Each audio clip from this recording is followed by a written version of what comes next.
and we go.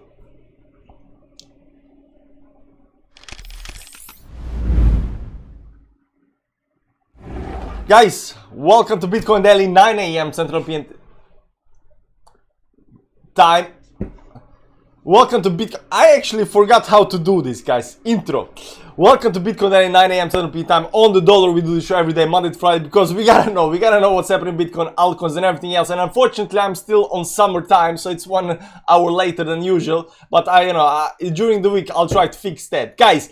Yes, we are pumping a little bit today. I think it's up like 6% from the bottom towards the pump. Right now, we are up 2.3%. Is this good? Is this bad? You see some kind of lines on the chart. There is some kind of hopium on the screen. Might be good, might be bad. We're gonna see that. We're also gonna look at what's happening with DXY. I think DXY might pump a little bit. I'm gonna explain to why. Stock market's a little bit down, not that much, and that is that. So, as you know, lately, these last couple of days, last week we dumped big time towards the downside. We broke a lot of support levels. So, the way I see it, and this often happens, I'm gonna explain to you a little bit later about that.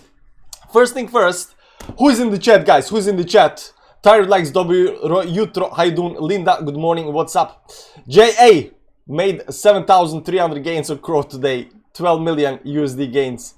I don't know if that's 12 million or 12 million pesos or whatever that is, man, but congrats, man, congrats. I'm pumped, let's go. Ben, good morning, how you doing? We know the date, Gort, yeah, we know the date. All these, mega bears are in the chat, that's good. Salim, TLA, how you doing, man? Long time no see. Rakim, what coins all in? All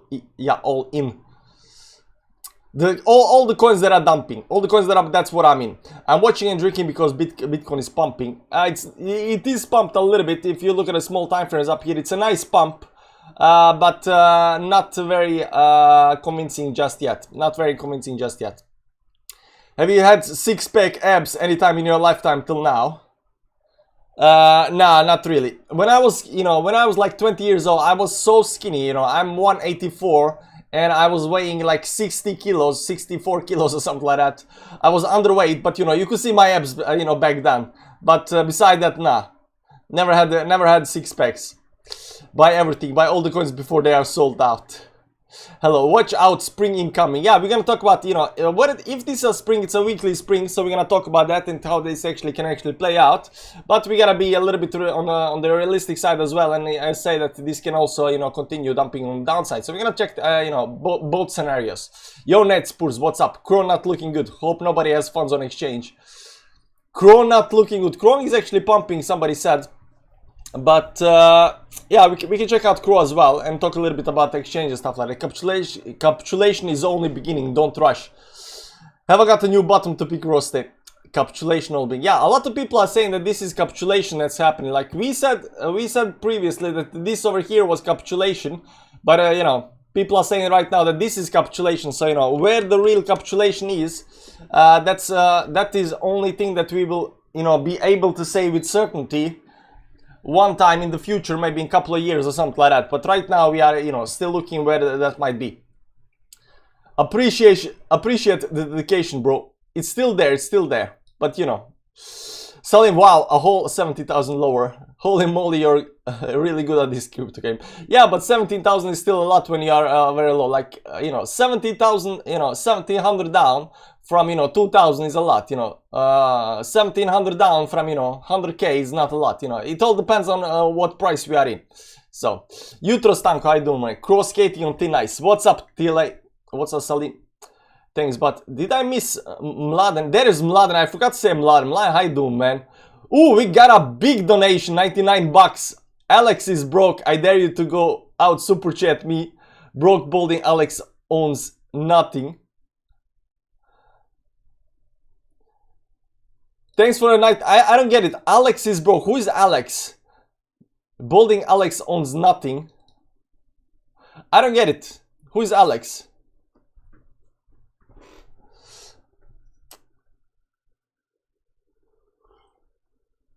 The late adopter has no need for six packs. Exactly, no need for six packs when I got, stuff. Good morning, Dutch Ring. How you doing, man? Alex for Sint. I don't know who Alex for Sint. Supercharger fight. Yeah, let's see those super chats, guys. Doesn't matter. Thanks for the bucks, man. I appreciate 99 bucks. You know, in these times, you know, I can feed my kids for next 2 days. So, you know, thanks, man. I appreciate that. Appreciate that. Don't forget to ask Alleged Treasure for Christmas. Yeah, that's the thing, guys. Like Dutch Rig Racing, you probably need some kind of cold wallet, offline wallet. How can you forget me? You didn't say anything. You just posted like diamond hands. You know, that's that. You know, I did see you. You know, maybe, you know, subconsciously I already read your name, and then I, you know, went through that. Do you remember Alex? Super chat fight.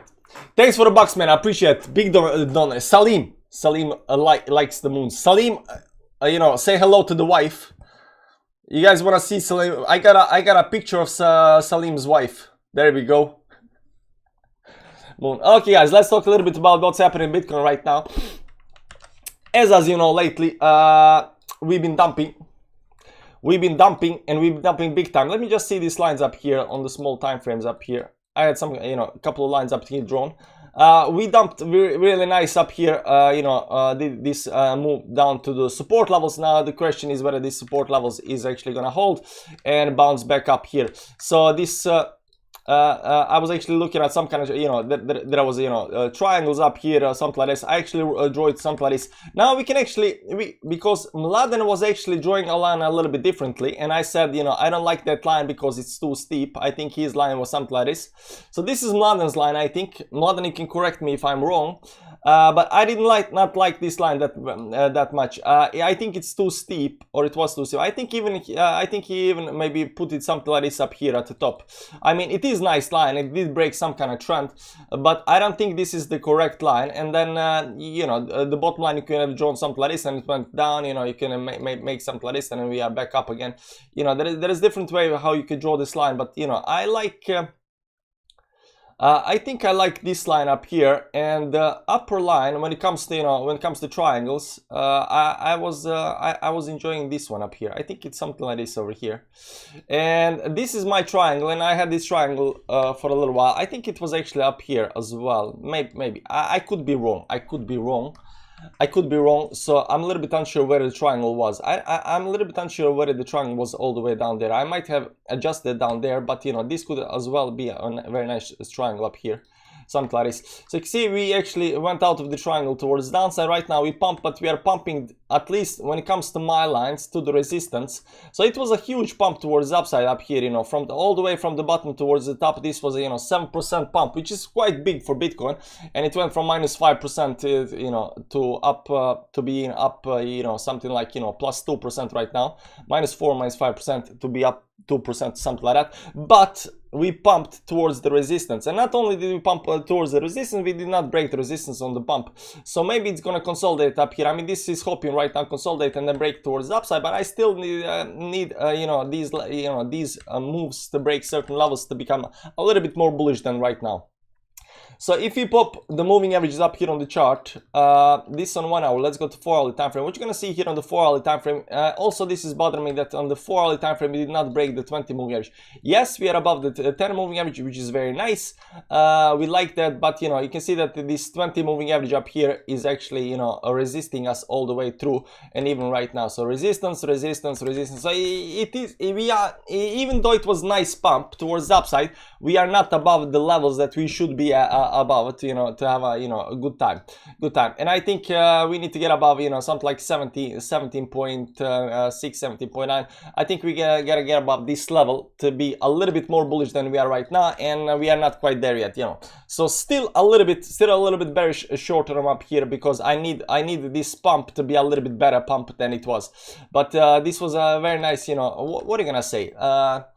This was very nice, you know, dead cat bounce. If it's a dead cat bounce, if it's gonna go towards lower, then I think we're gonna start getting rejected up here, go back to these lower levels down here. If we go again down to these levels, because right now we had a nice pump, and the pump actually started up here, so I would say if we do go down to these levels down here again, and we actually manage to break these levels again, then we might see even lower levels. So that is what, you know, on the short term, it is actually, you know, getting me a little bit, you know, anxious. But long term time frame, there is, you know, some kind of hopiums. Now, the problem with long term time frames, beside some very nice lines, we did break very important, you know, support levels. Now, unfortunately, we did do that, and right now we can talk about, you know, the spring. Let me just clean up everything up here. So you can see down here that we did break literally everything towards down. So not even that, we also broke the, you know, lowest week down here. We are below the previous lows on the 2017 top up here. And, you know, right now, you know, technically you could actually start looking at, you know, some, you know, lower levels up here. And because it is a bad move, there is no question that it is a bad move towards downside. Anytime you break any kind of support, it's a bad move. But here is the thing about springs. Springs often do break supports, guys. Springs break supports. Springs try to get you out of the market, and you know that's the, you know, nature of the springs, how they work. This is on the weekly time frame. This is in 2014 or something like that, right? You can see these lows down here. Now this spring up here, just before we start, you know, rallying towards the upside, this is on the weekly time frame. It pulled back up here, but it pulled back above the support lines, right? And this one as well went down and pulled back about. Imagine 2 weeks doing this move up here towards the downside. Now these moves never went below, you know, 163 or something like that, but you gotta understand also in 2014 there was a lot less liquidity on the exchanges and stuff like that, so you know they could do these kind of moves. But the spring, you know, that's the nature of the springs. Springs do break support levels on purpose to push the price higher towards the upside. So let me explain to you again how this actually works. Anytime you have some kind of pattern, let's say there is some kind of a triangle pattern. The spring, the thing with the spring is when price tries to break certain level. Let's say it's trying to break resistance, and when bulls don't have enough, you know, power to push it above, what they do, they on purpose drop it below the support. They break the support levels, and then because then they see if there comes a new masses of people buying in. And if they do come, they try to, you know, break through towards that. So spring, you know, the intention with the spring is to actually break the resistance or break the support, depending on where the spring is. So in this case, the intention of the spring is to break the resistance. So they push it down to break towards upside, because they know if they fall below, and you know, bulls, traders and everybody else sees that move towards downside and sees, okay, this is getting ridiculous, we need to go up, you know, they can gather a lot more forces in here, and then it can break towards the upside. Now this becomes a failure. A spring becomes a failure when it goes towards the upside and fails to break inside the triangle again, or it breaks into the triangle but fails to break out of the resistance. So it can either fail up here or fail up here, but both sides, both ways are still a failure of the spring. So spring do happen to try to break the resistance. It does not mean that it has to play out, but it can, you know, they're trying to do that to push the price higher. Now if it does fail and you go back below the previous lows down here, you go back to below the previous lows down here, that's actually very bad for the price. And the same thing is happening, I think might be happening like over here on the weekly time frame, might be happening right now on weekly time frame with us. So let's go back up here.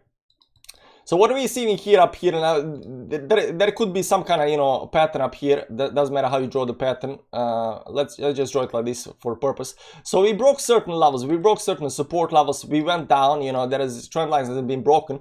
So right over here right now, you know, the cavalry is coming in, they're trying to push the price up. So this is gonna play one of two ways, the way I see it. If it's a spring, it will need some kind of recall towards the upside. Yeah, let's pop the moving averages up here on the daily time frame. Let's just do it like this up here. So the way I see it right now, you know, people are right now buying at 15-16k. There are new bulls coming in. They're thinking maybe just like they were thinking on 20k it's slow enough. They're thinking on 15-16k it's slow enough. So they're buying, right? The new bulls are coming in up here. So they're gonna try to push, I think might try to push the price up here. If there is any bullishness up here, there is also 10-20 moving average up here. We also got a, you know, big right now resistance line at 18.8. They're gonna try to, you know, push it up here. But this move towards upside needs to, you know, break certain levels of resistance. So I'm giving it, you know, 1-2 weeks. I'm not gonna explain to you why 1-2 weeks for these two next candles to break, you know, towards upside, to break certain, you know, resistance level that we just broke towards downside, to show that there is actually, you know, some kind of bullishness in the market. Because if we fail to get above 18.8, if we fail to get above, you know, 10 and 20 moving average and start getting rejected up here, that's hugely bad. And of course, if that happens, you go back below these levels on the downside, this means further toward the downside is expected, right?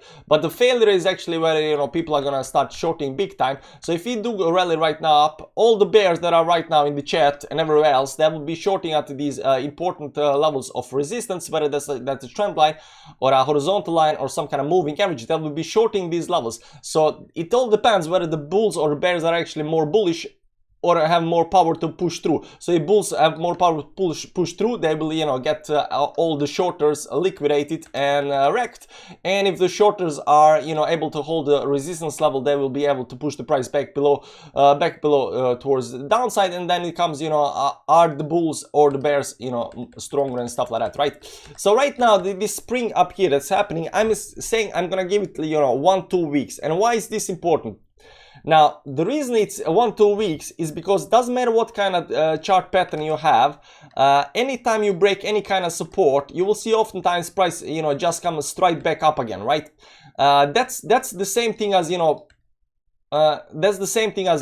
support holding. So if you have a support level, you break towards downside, you want to see immediate reaction right back up again, because it can be over, there could be, you know, some kind of, you know, dump. Even on 5-minute chart, you know, people are selling big time, you go below the support, but over time, you know, the price should recover that level if that level is strong enough, right? So anytime you break towards downside, you don't have to immediately go up here and, you know, close the candle above the support level. You can close the candle down here at you know, down here, and then, you know, next candle, you can just, you know, come right back up again above the support, and that's as good as well, right? So what needs to happen up here is either, you know, 2 candles towards the upside up here, something like this up here, or one bullish, you know, golfing candle towards the upside, towards the moon, and, you know, wrecked every single short that there is. But right now we don't have just that. But like we said, I'm gonna give it 1-2 more weeks. I think after 1 week, if we see some kind of failure up here, and already see some kind of red candles, and already see some kind of, in short time frame, some kind of moves towards downside over here this week, you know, that might already be some early signs of bad stuff to come. Whether this is, you know, the shoe pattern or not, that kind of depends, because we did go down, we pumped up, and right now we're doing this, you know, curvature move up here towards downside. So is this a shoe pattern up here in the making up here, where we're gonna, you know, stay down here, you know, for the next 2-3 days, and then, you know, bounce big time towards upside or fail towards downside? Because right now we have this really important level on the downside, this on the daily time frame. So if we start breaking this on the daily time frame towards downside over here without any kind of divergence or anything like that, this might actually be very, very bad. That would be the first sign, and that's, you know, because this is on daily time frame. But you see up here, we already did that. We already created a slight divergence up here. That this line was actually a little bit lower towards downside. But if this continues dumping on the downside, they just might avoid divergence. Right now, RSI up here on the daily is at 24, so it can easily just, you know, have a big dump down to, you know, 10K or something like that, and then, you know, avoid the divergence. So divergences are usually lag indicator. We don't look at divergences to tell us anything. You know, even this weekly divergence that we had on the chart, there is no more. I said, you know, I was using divergence as some kind of hopium, but, you know, there is right now there is no divergence on the RSI chart anymore. I'm gonna show you that, and that's why we don't like to look at the divergences. So right now over here you see that there is a huge divergence. There is no divergence on the weekly time frame at all, and there is that. And this divergence I did not see. Yeah, maybe we did see this divergence up here, but it did not pump up here, so we just dumped. So there was a, you know, there was bearish divergence on the top up here, but there is no bullish divergence on the bottom down here. So it doesn't look that good, guys, just yet. Can you look in the gloop, please? Yeah, just a second. It doesn't look that good right now, but there is, of course, always some kind of hopium. And this move up here, you know, on the 4-hourly time frame, it's giving us, you know, some kind of hope that maybe, just maybe, we can actually, you know, bounce up here. Maybe this is some kind of retest on the 10 moving average and some kind of bounce, but we need to start getting above certain levels, and I think those levels is above 17k, 17.6k or something like that on the 4-hour time frame. So if you see some kind of moves above the 17 on the small time frames, like 4-hourly, some stuff like that, that might be first indication for some kind of, you know, more move towards the upside. Then you got this level up here, previous stop up here, which is also very important, 17.6, and then of course the 50 moving average, but this 50 moving average will over time start coming a little bit towards the downside, but right now it's around the 18. So, you know, depends on how long this actually takes and how, you know, long time this line takes to come down to the line. You know, it's around, you know, 17 18k give or take. So there are a couple of important levels to break to actually, you know, have a nice decent pump towards the upside, but we are not quite there yet. Unfortunately, it is nice pump today, you know, 7% from the bottom towards the top, but it's just not quite there yet. But again, weekly time frame, I'm gonna give it you know, a couple of a week's time to do something nice to, you know, show us that this maybe is gonna, you know, pump towards upside or something like that. It might actually just, you know, hold up here for the whole week, create some kind of doji down here, and then go towards the upside. That's why I'm always giving any kind of time frame, doesn't matter whether that's 5-minute time frame, you know, 1 hourly, daily, weekly time frame. I'm always giving it 1-2 weeks to actually recover from the support, to see just if it's reacting well or not, because oftentimes these things you can notice on the small time frames whether that's actually going to play out, but you know, I think it's very customary to give it, you know, a little bit time to see if the bulls are actually going to come back up again up here. Whether this is right now the spring or not, it's still undecisive. Like, you could call this spring, and I think spring right now is it's not, you know, useless hopium, but it is a little bit, you know, people are hoping it's a spring. Let's be honest, people are hoping it's a spring because they don't want to go lower, but there are nice lines up here somewhere, right? There are nice lines that could be holding us, you know, nice lines. You just have to find nice lines, right?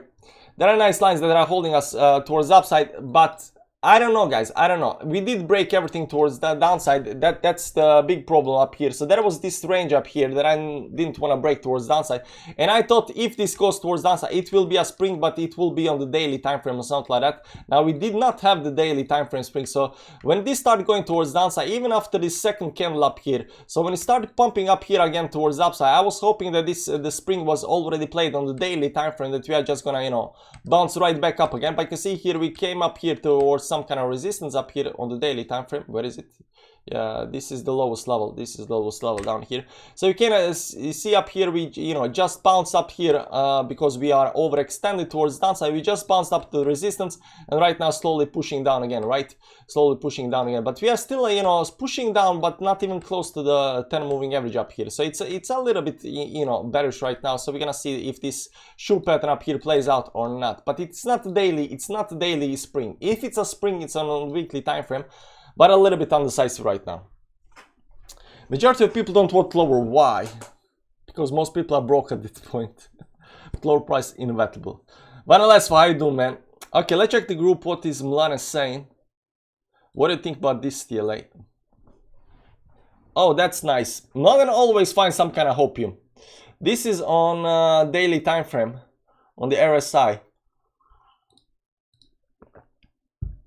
So let's check that out. Milan has been actually very bullish when it comes to the RSI.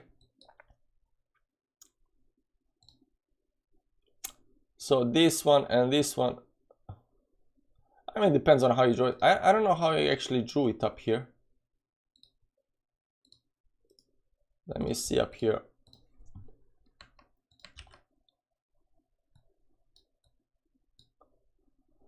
This is July lows, July, this up here, these and these one up here.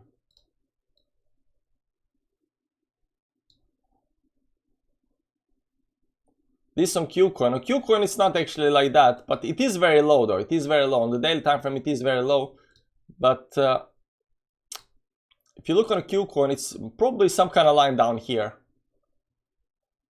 But this goes way back for the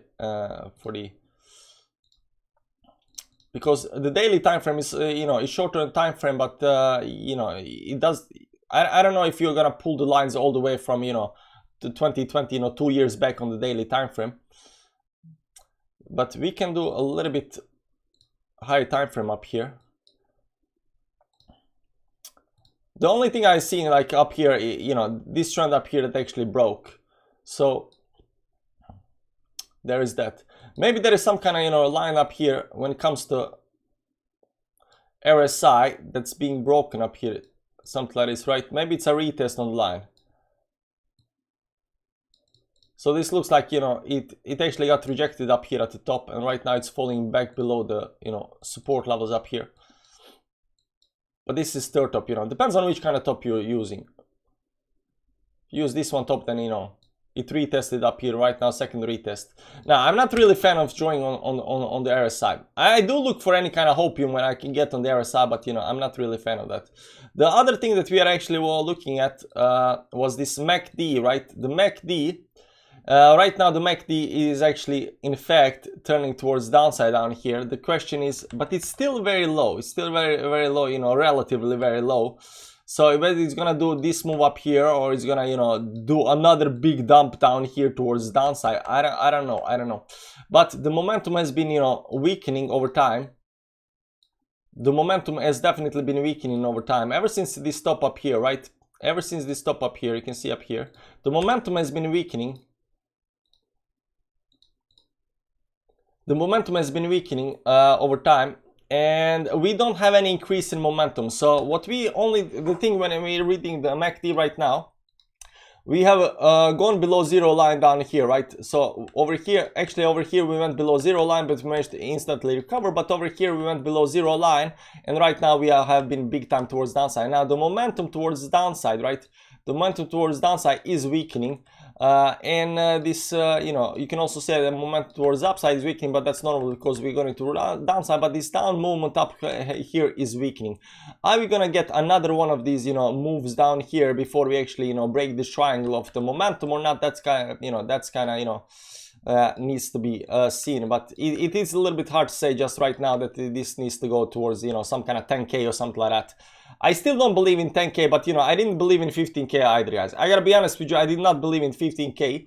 And I thought that we might have a dump down, and I was thinking 17K, below 17K, 16K, that can happen, you know.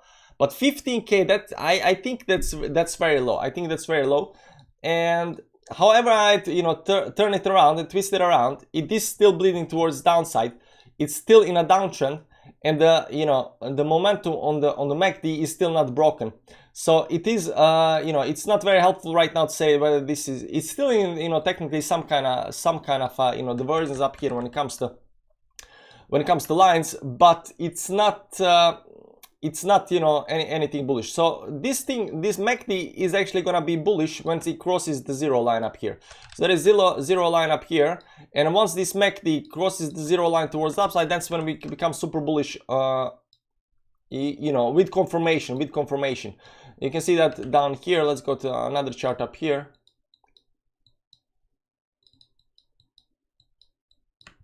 So you see up here in 2017-18, we were down here and we went, you know, below over here, and you know, the momentum has been leading down. Then we had this big move towards downside, but it's only after we because once we got back below the zero line down here on the monthly, it's only when we got above the zero line on the sorry, not monthly, on the weekly time frame. On the weekly time frame above the zero line on the MACD, that's when we had this big move towards the upside. That's when we became, you know, strongly bullish. And the same thing goes here in 2014. The same thing happened. Let me just show you up here. You can see down here on the MACD, we went down below. Over here we actually went below. Over here it was fake out, but over here, sorry, not over here, over here we went below the zero line.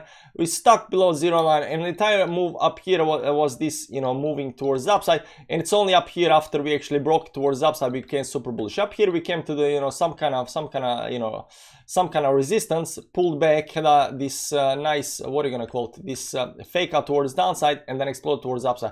But it's only after we actually crossed the zero line towards the upside that, you know, Bitcoin actually managed to, you know, do big moves, you know, towards the upside. So that's what I'm looking for, but we don't have any kind of confirmation yet, guys. Everything we say right now, it's pure hopium the way I see it. Everything we say right now is pure hopium, and it's not pure hopium. I mean, there is definitely, you know, some cases where it can actually pull up. I do not know whether this is, you know, the FTX dump, whether this is a black swan event, you know, whether this is the last one in the line. But FTX went down, Alameda went down. People are talking that Qcoin is gonna go down. Qcoin did post something about their liquidity on exchange. Qcoin did a big dump today. I was thinking that there was some kind of news happening or something like that. It literally dumped something like, you know, 27% towards downside. It was really, really fast. And I was like, I went to the Telegram and I was like, hey guys, what's the news about Qcoin? Is it dumping? Because I thought somebody knew something, but it did recover big time towards upside immediately. So over here it dumped down, you know, to 5, something like 5. Right now it's up like 52%. So I'm a little bit unsure how these news are gonna affect the market and stuff like that. We also saw that Binance, at least from the tweet, that Binance is gonna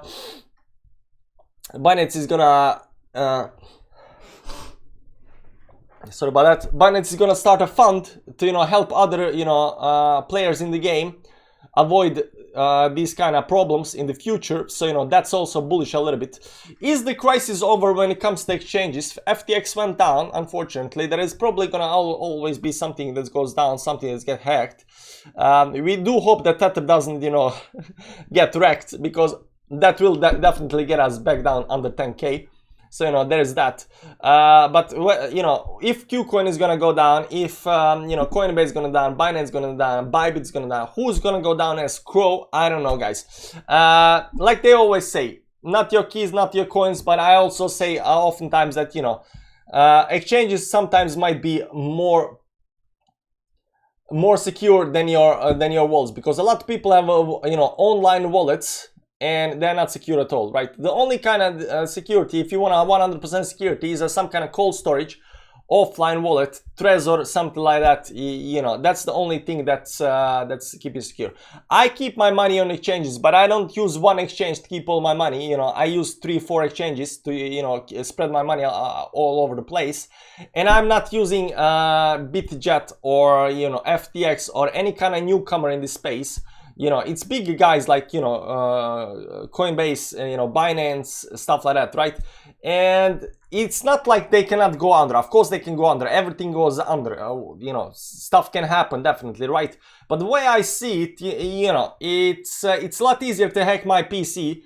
And, you know, if I had some kind of wallet on PC and, you know, take that money, then, you know, it's to hack, you know, Binance or something like that, right? So, is it safe to have money on exchange, guys? Technically yes, but technically also no, right? So, I mean, you're not seeing big guys, you know, big wallets having their, you know, money on the exchange all the time. That's why you see these whale alerts all the time. Money goes in, money goes out, money goes in, money goes out all the time. You know, why? Because they're not keeping, you know, 100 million on an exchange. They know that something can happen. They like it on their Trezor or wallet or whatever, right? And that's that. But I trust Kraken exchange more than Binance. Yeah, the Kraken was actually the first exchange I actually signed up for, but I never use it. I don't know why. I just don't like it. But I've seen a lot of big players are actually using Kraken. It's been in the game for a very long time. And when I see, you know what gets me worried about exchange? If it's a new exchange, if it doesn't have that, you know, if it doesn't have a long time of running, if it, you know, has low liquidity levels and stuff like that, right? If it doesn't have a lot of users, if it's a exchange, but it doesn't have a lot of users, that means it's not generating a lot of money. So the bigger exchange, the more money through the fees and stuff like that they can generate, meaning they can, you know, build up the insurance fund and stuff like that, right? Meaning they can, you know, hire people to, you know, secure the, you know, stuff. So the way I see it, Coinbase is making huge lots of, they're actually losing money right now, but they are one of the big players. Now the problem with Coinbase is that, you know, regular people are using Coinbase, you know, to trade mostly, and these people only come when there is a bull market. So they make huge money during the bull market and not so much money during, you know, off days. And there is not a lot of, you know, trading happening on Coinbase. Now on Binance there is a lot of trading that, you know, everybody's on Binance, they're making money all the time. one of the biggest exchanges. So you know how much money they have, how much money they generate. It's, you know, proportional to how good the exchange is. And I also think when you think like right now, FTX, BitJet is right now being, you know, BitJet right now is being, you know, shilled a lot. But I think Bybit is one of the, when it comes to exchanges, I think Bybit is one of the best exchanges to, you know, to trade on and to keep money on, because it has such a high user base, right? Because these users are generating so much money that they have enough money to, you know, have an insurance fund to, you know, keep stuff, you know, running, and so forth, so forth. So how much users you have? So when I see stuff like BitJet, I know it's a new exchange, and I know it looks good. It looks good, but the user base is not that huge, right? So if anything happens on BitJet or any other of these new exchanges, it might be bad. Careful with Bybit. Yeah, I mean, careful with all exchanges, guys. You hear something like you gotta understand that, you know, money is safest in the cold wallet. But if you do have to have it on an exchange or something like that, you know, spread it across, you know, several exchanges. That's my thing. Invest your money with us exchange, so you know it's regulated. Money with US exchange, so you know it's regulated. Just because an exchange is regulated doesn't mean it doesn't go under. But I, for example, think that Coinbase has a lot more credibility than some other exchanges, because Coinbase is not only regulated, Coinbase is actually it's actually listed on the stock market, and they have to have, you know, any kind of company listed on the stock market have to have a very transparent financial, you know, reports. So when it comes to that, you know, people are seeing, and they pretty much know what they are doing with their money, and how liquid or illiquid or whatever the problem or not problem might be with Coinbase. So I do trust Coinbase quite highly. But you know, nobody uses Coinbase. You know, they have Coinbase to keep the money. My DeFi portfolio is hardly affected. Nice, DeFi. How much are you getting on those? 74% return still.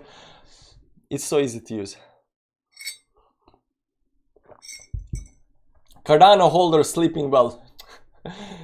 Is Binance safe? There is no safe exchanges, but you know, there are some that are more trusted than others, but there are no safe exchanges. I think everything is unsafe, because anything that's connected to your computer is technically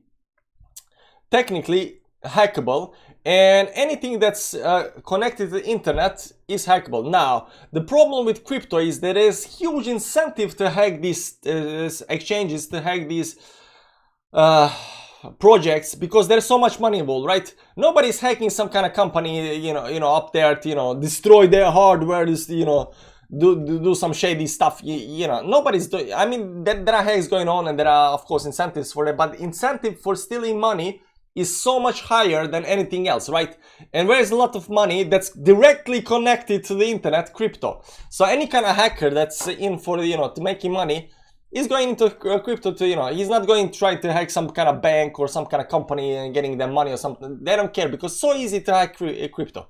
So easy. What if you lose your ledger? Well, I have 3 ledgers, 5 ledgers, I don't know. You know, don't have, you know, all money on one ledger. Get 5 ledgers. Spread the money on 5 ledger. Keep one money at your mom's house, one, you know, in the bank, one in your house, one in your pocket, so you can trade. You know. Always spread the risk. There is no such thing as zero risk. There is no such thing. Oh, your ledger cannot burn up or something like that. It can always happen. Then lose all 5. I mean, it can happen. There is always risk. Like your bank can go, you know, under tomorrow, and you know, you'll be left with nothing. I mean, that can definitely happen. But you know, what I'm saying is that there are more. What am I gonna say? There is no certainty in life, but there is only risk management. So risk management, don't have all your money in one exchange. Don't have all your money in one DeFi protocol. Don't have all your money on one Trezor. There is only risk management. Since I'm using Trezor, I'm sleeping like a baby again.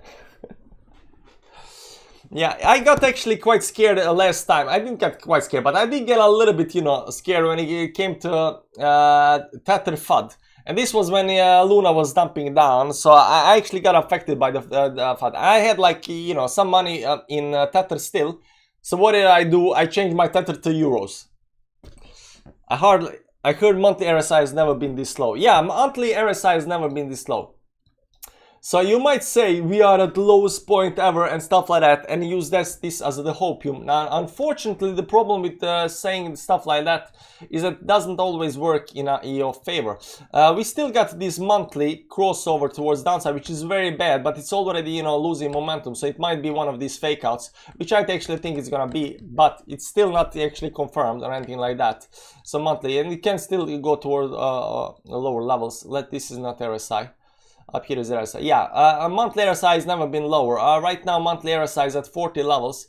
The lowest previously we were at, you know, 43, and before that 44 or something like that, 45 give or take. And you can see right now that we are at the lowest levels. But just because you are at some kind of low level does not mean that you cannot go lower, because that's the way, you know, how the big dumps happen. You go low and then you go lower. You go down and then you go more down. So there is that.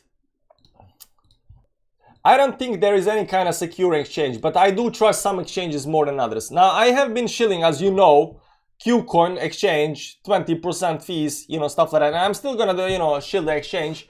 But you gotta know that, you know, I'm not shilling that, you know, you're gonna be stupid and keep all your money in one exchange, and if it goes down, you know, influences are the problem, because they're not. But they, you know, it's a decent exchange to get gems. That's what I'm saying. That's what I'm saying. And there are more secure exchanges than other. And I think very highly of, for example, Binance, Coinbase, and actually Bybit. Bybit I'm thinking very highly of because there is so much there are so many users there, and they use so much fees on trading. It's insane. So I believe, I haven't seen their financial report, so I don't actually know, but I think Bybit has a very huge, they should have very huge, you know, insurance fund in case something goes wrong. And they've been in the space also for a, you know, a good while right now. So, you know, I think they are pretty stable right now when it comes to, you know, trading platforms. So when it comes to trading platform, I would say Bybit. When it comes to, you know, investment platform, I would say, you know, Binance or Coinbase, something like that, right? Coinbase, because, and when it comes to gems, I would say Qcoin. But anything is bad, guys. Anything can be bad. I'm also waiting at the computer ready. I took 2 days off, 22, 23, to be ready. TLI confirmed it's not a micromoon though. It's a normal new moon with an important planetary event, it seems. Yeah, that's it. So the planetary event will actually play out or not, it doesn't matter. What that does bother me with this dump over here is that I actually knew that it was the blood moon. Everybody knew it was the blood moon. We knew it was eclipse, we just didn't know the importance of eclipses. But right now I think we know importance of eclipses. So going forward, we will be not seeing, you know, eclipses, the moons and stuff like that as well. Now the important thing here, at least from what I learned from this dump, is just before, one day before the actual red moon, I was sitting at my computer and reading about the red moons and the eclipses and the effect on the stock markets, right? And from everything I could read, it was always bad. Blood moons dump the market, eclipses dump the market, blood moon eclipses dump the market. You know, we are having the full moon. The only thing that was getting me a little bit like full moon dump, like that must be bullish. But then I read this one thing that where this one guy said, full moon, blood moons on the full moon dump the markets the most. And I still did not react to that. I still not react to it. So I don't know. Sometimes, you know, not following what moons are doing. Blood moon pump stocks. Yeah, this blood moon actually pumped stocks, and that's actually true. If you look at the stocks, you know, blood moon pumped stocks. Blood moon there, but it dumped Bitcoin. It dumped Bitcoin. So last red moon market start of the sell off from the top. Check it out.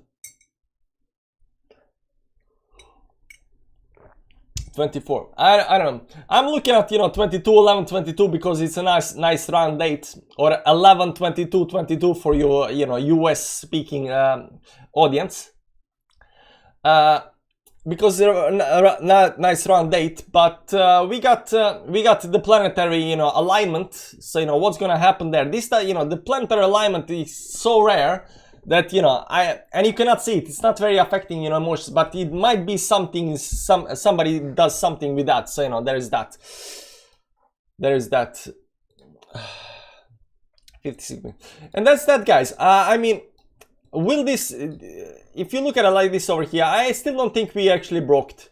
I mean, we could have broken it. We could have broken the line. Maybe it is good. Maybe it is recovering. So, you know, there might be some kind of hope up here. Just remove the moving averages. Because this is over here is not, engulfing candle. This over here is actually engulfing candle. But, you know, then you have to, you know, move down here. Something like that. So this actually broke. This actually broke. So we did kind of break some kind of line on the 4-hourly time frame up here, which might actually be good. So I still needed to pump more to be, you know, convinced right now. And I'm still saying there is probability of this going towards downside, breaking the support and going lower. So I'm not gonna be overly bullish.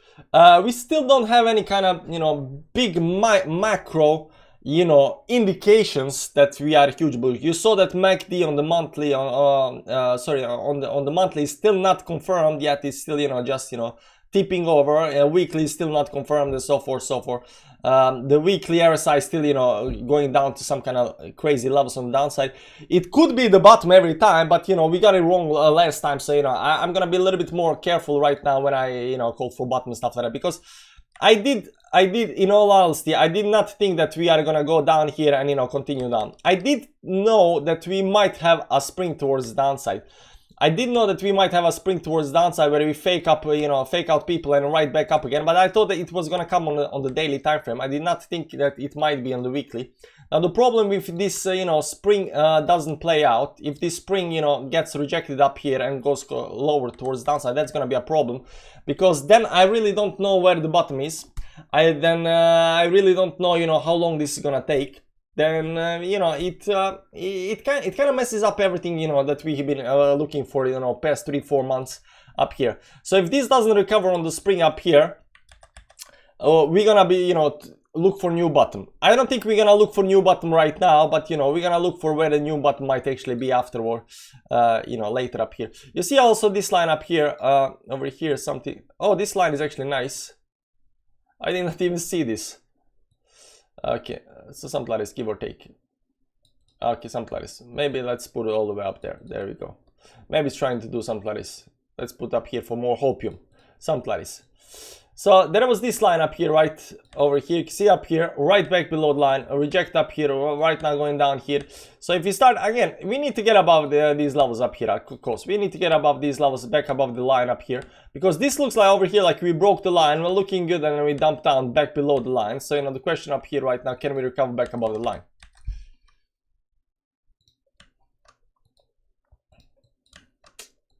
So there is that. Guys, there will be, of course, a Bitcoin daily tomorrow morning, 9 AM Central European time. Whether that's going to be following summertime or winter time, that still kind of depends still yet. I'm still hoping it's going to be a winter time, 9 AM Central European time on the dollar. So there is that. We're going to see how this actually played out. But right now, it might be some kind of hoping that this is going to, you know, bounce towards the upside up here. But I think we need to give it a little bit more time. I still haven't seen, you know, convincing moves yet. Yes, it's nice 7% move towards the upside up here, bounce off the support. Very nice convincing 7% move towards the upside. Now, unfortunately, a lot of people that, you know, bought this bottom down here right now selling. So once they're done selling, if we fail to get it back above the certain levels up here, you know, I don't know, guys. I don't know. We're gonna see. I hope it plays out. I'm gonna try to look for some kind of hopium lines. But it looks like, you know, Bitcoin and crypto in general does keep you on your toes. Okay, guys, I'll see you around. I'm not gonna shill, you know, Qcoin right now, but, you know, I'll wait until the exchange is actually, you know, stabilize itself a little bit and we start becoming bullish before I shill, you know, 20% on Qcoin again. Guys, take care, guys, and, you know, be smart about things. Be smart about things. I'll see you around. Bye bye. Where is my... I don't have any outro, so we're just gonna run... I got this one. And it's good enough.